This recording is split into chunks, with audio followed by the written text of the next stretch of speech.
کیا حج کرنے والا عید کی قربانی الگ سے کرے گا؟ حج کرنے والا جو قربانی کرتا ہے حج کے دوران وہ ایک قسم کا شکرانہ ہوتا ہے حج کا، اور عید کی قربانی اس پر واجب ہے یا نہیں، اس کے لیے دو شرائط ہیں۔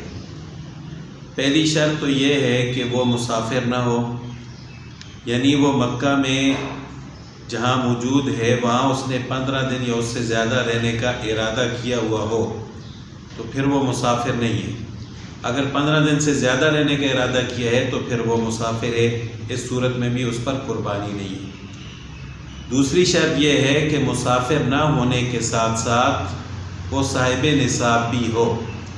صاحب نصاب ہونے کا مطلب یہ ہے کہ سونا، چاندی، نقد پیسے، مال تجارت اور ضرورت سے زائد سامان، یہ سب 5 چیزوں کو ملا کر اگر ان کی مالیت 52.5 تولے چاندی تک پہنچتی ہے تو وہ صاحب نصاب ہے، پھر اس پر قربانی واجب ہے۔